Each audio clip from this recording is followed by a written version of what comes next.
Ketika kita berbicara tentang krisis ekonomi atau kelaparan, ekspektasi kita selalu bermuara pada angka. Betul, pada presisi matematis kan?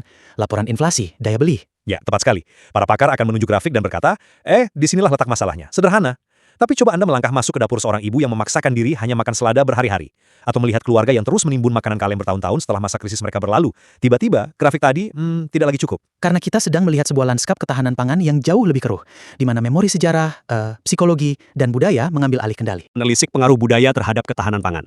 Mulai dari trauma kelaparan, makanan sebagai perlawanan, rintangan budaya dalam adaptasi iklim, hingga elitisme di balik makanan organik. Diskusi yang sangat padat, dan pertanyaan sentral kita hari ini harus sangat jelas.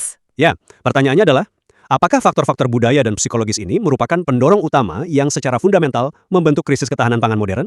Ataukah elemen budaya ini sekadar gejala sebuah mekanisme coping sesaat dari kegagalan ekonomi dan sistemik makro? Di sini, saya mengambil posisi bahwa struktur budaya dan trauma kolektif adalah faktor penentu yang mendikte interaksi kita dengan sistem pangan. Dan sana saya berada di sisi sebaliknya. Saya berpandangan bahwa faktor budaya, betapapun nyatanya, pada intinya hanyalah produk turunan dari masalah brutal tentang ketiadaan daya beli dan kegagalan kebijakan negara. Menarik. Begini, argumen saya berpijak pada premis bahwa budaya bukanlah sekedar respon pasif ya. Ia bertindak sebagai cetak biru. Kalau kita membaca literatur kita, terlihat jelas bagaimana trauma kelaparan secara permanen merestrukturisasi cara otak sebuah keluarga memandang makanan. Ini diwariskan lintas generasi. Di skala makro, keengganan budaya untuk beralih dari beras ke komoditas alternatif penangkal iklim membuktikan kekuatan identitas kultural kita. Saya mengerti arah pemikiran Anda, tapi coba kita lihat dari sudut pandang yang berbeda. Menganggap budaya sebagai pendorong utama justru mengabaikan kebrutalan kapitalisme industri. Mengabaikan bagaimana? Ya, saat kita mengatakan ada rintangan budaya, tanpa sadar kita memberikan surat pengampunan kepada sistem yang gagal. Apa yang Anda sebut trauma atau perlawanan budaya sebenarnya adalah reaksi darurat masyarakat bawah akibat kebijakan rasis seperti redlining atau pemotongan anggaran bantuan. Kalau begitu mari kita bedah mekanismenya dari tingkat yang paling intim dulu, meja makan. Literatur mencatat temuan Dr. Caroline Becker kan? Ia meneliti ratusan penerima bantuan makanan di San Antonio. Ya, saya ingat studi itu. Dan temuannya sangat menyayat hati.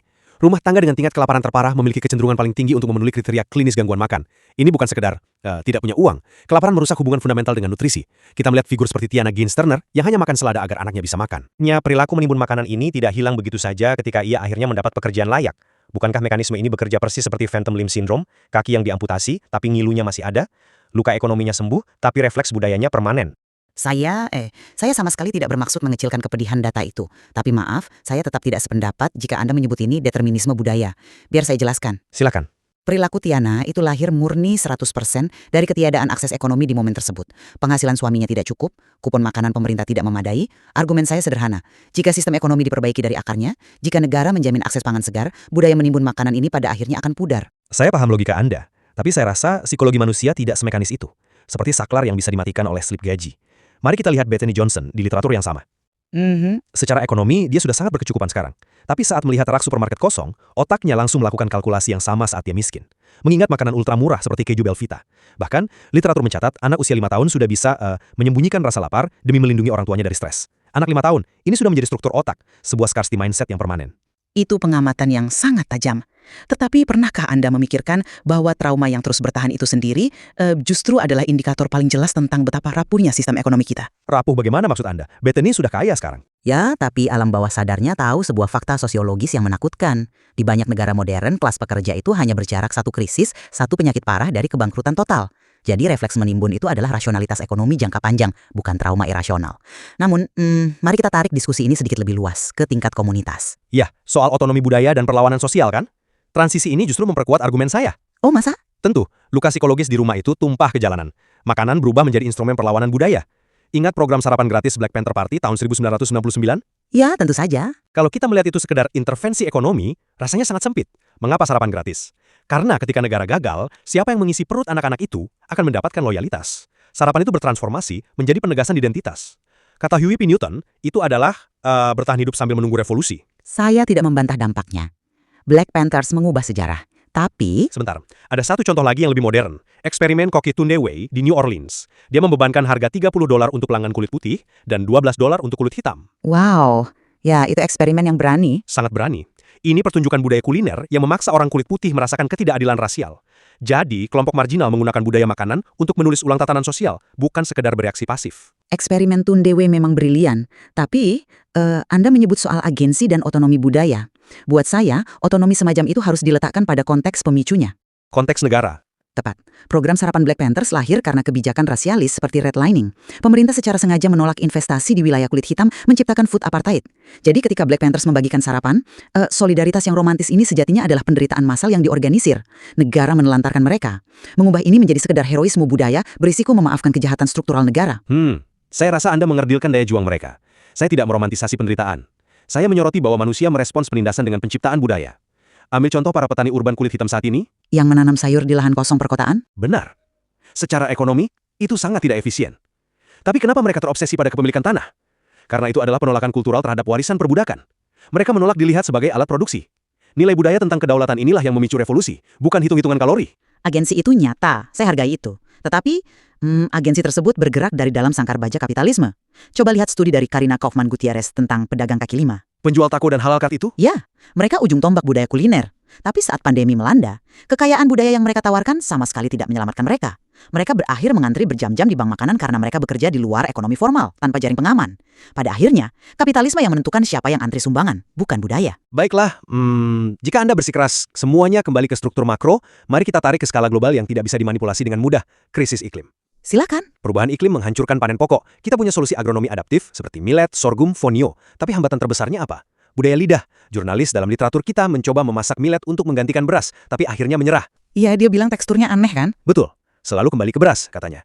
Memori gastronomi kita luar biasa kaku. Solusi teknologi terhebat pun akan mati di pasar jika secara kultural konsumen merasa itu bukan makanan layak. Bukankah ini membuktikan budaya adalah dinding terbesar kita? Saya sangat tidak setuju jika kita menimpakan kesalahan pada lidah konsumen. Rintangan terbesar komoditas seperti millet bukan sekedar keluhan subjektif soal pulennya nasi. Lalu apa? Arsitektur kebijakan pertanian global selama 7 dekade terakhir. Ingat revolusi hijau? Petani dipaksa oleh subsidi pemerintah dan korporasi untuk menanam sistem monokultur yang seragam, beras, gandum, jagung. Mereka dipaksa membuang benih lokal demi benih paten korporasi raksasa. Tunggu dulu, Anda menyalahkan subsidi pemerintah? Tapi bukankah kebijakan pemerintah itu justru merespons tekanan budaya? Di Asia, beras itu pusat gravitasi sosial. Tidak sepenuhnya. Biar saya teruskan sebentar. Kalau harga beras naik, bisa terjadi kerusuhan yang meruntuhkan rezim kan? Budaya lidahlah yang menyandara kebijakan politik. Buktinya saat El Niño, pemerintah langsung panik mengimpor beras. Petani tidak akan menanam millet kalau pasar menolaknya. Kepanikan pemerintah itu justru membuktikan tesis saya bahwa ketahanan pangan kita disandra struktur ekonomi terpusat. Mengapa budaya makan nasi sangat mengakar? Karena selama puluhan tahun, beras direkayasa agar selalu murah melalui subsidi. Konsumen sekedar memilih apa yang paling rasional bagi dompetnya. Jadi, menurut Anda, budaya lidah bisa diubah dengan subsidi? Tentu saja. Coba alihkan miliaran dolar subsidi pupuk monokultur untuk mendanai mesin penggilingan dan pemasaran millet. Saya jamin preferensi kaku yang Anda sebutkan tadi akan beradaptasi dengan sangat cepat saat millet menjadi pilihan termurah. Sangat menarik. Anda yakin uang bisa mengubah selera? Tapi kalau kita bicara soal persimpangan kelas pekerja, uang, dan makanan, ini membawa kita ke sebuah paradoks yang lebih gelap. Gerakan makanan organik. Dan di sini, saya mungkin sepakat bahwa ada ilusi kelas yang bermain. Ya, kita harus membongkar mitos elitisme makanan organik ini. Scholar Margot Finn melontarkan kritik tajam bahwa gerakan makanan sehat sekarang luar biasa elitis. Aktivis kulit putih kelas menengah jauh lebih memprioritaskan sayuran organik dan kebun komunitas. Dibandingkan kesejahteraan pekerjanya kan? Tepat. Mereka bungkam soal upah minimum buruh tani migran yang memanen sayuran itu. Ini adalah budaya diet elitis yang menciptakan ilusi superioritas moral sambil menormalisasi eksploitasi. Saya harus akui, kritik itu sangat valid. Kita tidak bisa menutup mata terhadap privilege di sana. Contoh paling ironis sekarang, budaya diet Gen Z. Ada kampanye reklame bertuliskan, perempuan cantik punya masalah pencernaan. Oh astaga, ya, hot girls have IBS. Betul. Budaya pop malah menormalisasi gangguan pencernaan sebagai estetika identitas, alih-alih memberontak melawan korporasi makanan ultraproses yang menghancurkan ekosistem usus mereka sejak awal. Dan sejarah organik ini lebih kelam dari tren dangkal Gen Z lo. Pernah terpikir kaitan makanan organik dengan ideologi fasis? Ilmuwan Nazi itu bukan? Betul, Werner Kollak. Di era Nazi, dia menciptakan slogan kemurnian makanan organik. Masalahnya, dia mempromosikan ini bersisian dengan eugenika dan sterilisasi paksa. Obsesi kemurnian tanah mencerminkan obsesi kemurnian darah. Retorika budaya tentang makanan suci ini sangat mudah diselewengkan untuk menyingkirkan kelompok marginal. Wow, sejarah yang sangat kelam. Tapi, jangan sampai kita membuang nilai positifnya hanya karena noda sejarah. Ide awal gerakan organik juga punya sisi perlawanan otentik. Mari kita bahas Community Supported Agriculture, atau CSA. Kotak sayuran langganan itu? Ya, banyak yang mengira ini penemuan hipster urban. Padahal ini diinisiasi oleh Booker T. Watley di tahun 80-an, seorang profesor kulit hitam.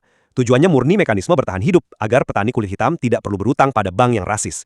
Betul, sekarang mungkin ini dikooptasi elit perkotaan. Tapi nilai budaya dasarnya, merawat tanah, dan memutus rantai tengkulak adalah fondasi krusial yang menentang industrialisme. Tentu, visi Watley monumental. Tapi mari kita jujur, revolusi pangan substansial tidak akan dicapai jika hanya terjadi di atas piring orang kaya yang mampu membeli selada premium. Poin yang masuk akal. Selama korporasi daging meraup puluhan miliar dolar dengan mengorbankan pekerja, kotak sayur langganan tidak akan meruntuhkan monopoli. Selama kita sibuk berdebat soal kebiasaan makan individu, kita teralihkan dari fakta bahwa segelintir perusahaan mengendalikan paten benih dunia. Perdebatan kita hari ini sungguh membongkar kompleksitas yang luar biasa ya.